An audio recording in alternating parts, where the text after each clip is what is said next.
সন্ধ্যার আড্ডাটাকে আরও জমজমাট বানানোর জন্য আমি হীরা আপনাদের সঙ্গে নিয়ে এসেছি ফুলকপির পকোড়া। অনেক ধরনের তো ফুলকপির পকোড়া আপনারা খেয়েছেন, একবার এই ধরনের ফুলকপির পকোড়া বানিয়ে দেখুন, বারবার আপনারা খাবেন। যে পকোড়াটা হবে বাইরে থেকে ভীষণ ক্রিস্পি, ভেতর থেকে ভীষণ জুসি। অনেক সময় আমরা ফুলকপির পকোড়া বানাই যেটা ভেতর থেকে ফ্রাই হয় না। আশা করি আপনারা দেখে বুঝতে পারছেন ফুলকপিটাও কত সুন্দর ফ্রাই হয়েছে। আমার এই সিক্রেট রেসিপিটা আজকে আপনাদের সঙ্গে শেয়ার করলাম। চায়ের সঙ্গে কিংবা কফির সঙ্গে কিংবা ডালের সঙ্গে এই পকোড়াটা কিন্তু ভীষণ ভালো লাগে। এখন তো বাজারে খুব সুন্দর ফুলকপি উঠেছে আর অনেক সস্তাও। আপনারা অবশ্যই এই ফুলকপিটা কিনে আনবেন আর আজকেই এই রেসিপিটা কিন্তু একবার বানাবেন, বারবার বানানোর কিন্তু রিকোয়েস্ট আসবে। ভীষণ সহজ, ঝটপট এটা কিন্তু তৈরি হয়ে যায়। ফুলকপিতে অনেক সময় পোকা থাকে, তার জন্য আমি লবণ জলে আধা ঘন্টা ফুলকপিটাকে ভিজিয়ে রাখবো। তারপরে পরিষ্কার জল দিয়ে ধুয়ে 2 মিনিটের জন্য ফুলকপিটাকে একটু সিদ্ধ করে রাখবো।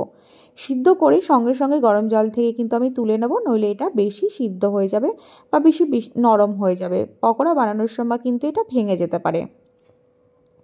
তারপরে আমি কিছু উপকরণ মিশিয়ে নেব ফুলকপির সঙ্গে, যেমন স্বাদ অনুযায়ী লবণ, লঙ্কা গুঁড়ো, জিরে গুঁড়ো, একটা ভাজা মশলা গুঁড়ো। জিরে, ধনিয়া আর শুকনো লঙ্কাকে শুকনো খোলায় ভেজে এটাকে আমি গুঁড়ো করে মিশিয়ে নিয়েছি। এইটা দিলে কিন্তু ফুলকপি থেকে খুব সুন্দর একটা ফ্লেভার আসে। তারপরে আমি বানিয়ে নেব ব্যাটারটা বানানোর জন্য আমি নিয়ে নেব হাফ কাপ এখানে বেসন। হাফ কাপ বেসনের সঙ্গে 3 চামচ চালের গুঁড়োটা মিশিয়ে নেব। যে কোনো পকোড়ার সঙ্গে চালের গুঁড়ো আর বেসনটা মিশিয়ে নিলে কিন্তু খুব ভালো একটা স্বাদ আসে। স্বাদ অনুযায়ী লবণ দিয়ে দেব, একটু লঙ্কা গুঁড়ো, একটু হলুদ গুঁড়ো দিয়ে অল্প অল্প জল দিয়ে ব্যাটারটাকে কিন্তু আমি সুন্দর করে গুলে নেব। একবারে বেশি জল দিতে যাবেন না, নরম হয়ে গেলে কিন্তু এটা ভালো হবে না। তার জন্য সামান্য করে জল দিয়ে সুন্দর করে একটা স্মুথ এরকম ব্যাটার বানিয়ে নেবেন। ঘনত্বটা একবার দেখিয়ে দিলাম।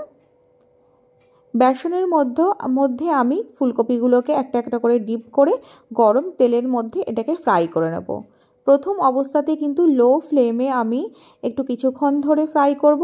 এটা কিন্তু আমি 2 বার ফ্রাই করব। এইটাই হচ্ছে আমার এই রেসিপির সিক্রেট। আপনারা দেখতে থাকুন, রেসিপি কিন্তু এখনও শেষ হয়ে যায়নি, আপনারা স্কিপ করে যাবেন না। আপনাদের কাছে অনুরোধ রইল, একবার এইভাবে বানিয়ে দেখবেন, খুব টেস্টি হয়। সমস্ত পকোড়াগুলোকে কিন্তু আমি ভেজে নিয়েছি। এখন আমি পকোড়াগুলোকে মাঝখান থেকে এইভাবে কেটে নেব। সমস্ত পকোড়াগুলোকে কেটে নেব, যেটা বেশি বড় লাগবে সেটা কিন্তু 3টে টুকরো আপনারা করতে পারেন। আমি দুটো করে টুকরো করে নেব ফুলকপিগুলোকে। এইভাবে কেটে সেকেন্ড টাইম আমি আবার ফ্রাই করব একটু হাই ফ্লেমে। এইভাবে ফ্রাই করলে কি হয়, ফুলকপিটা ভেতর থেকে কিন্তু খুব সুন্দর ফ্রাই হয়। দেখুন, সমস্তগুলো আমি এইভাবে কেটে নিয়েছি। এখন তেলটা কিন্তু হাই ফ্লেমে রাখবেন। হাই ফ্লেমে রেখে সুন্দর করে একদম গোল্ডেন ব্রাউন করে এটা ভেজে নেবেন। একটু উল্টে পাল্টে দেবেন, ফুলকপির সাইডটা নিচের দিকে একটু দেবেন, তাহলে তাড়াতাড়ি করে কিন্তু কালার চলে আসবে।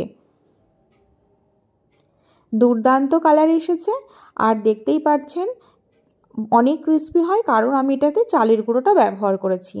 একবার হলেও এই রেসিপিটা আপনারা কিন্তু ট্রাই করবেন, আশা করি ভীষণ ভালো লাগবে। আর যদি আমার এই রেসিপিটা ভালো লাগে তাহলে কিন্তু একটা লাইক করতে একদম ভুলবে না। একটু সহজ, ভীষণ সহজ, কিন্তু একটু আলাদা। আপনারা আশা করি দেখতে পাচ্ছেন কতটা ভেতর থেকে জুসি হয়েছে আর বাইরে থেকে ভীষণ ক্রিস্পি। কিন্তু একবার বানাবেন এই শীতের সন্ধ্যায়, সবার ঘরে আশা করি এই উপকরণগুলো থাকে। ভালো লাগলে একটা লাইক অবশ্যই করবেন। নমস্কার।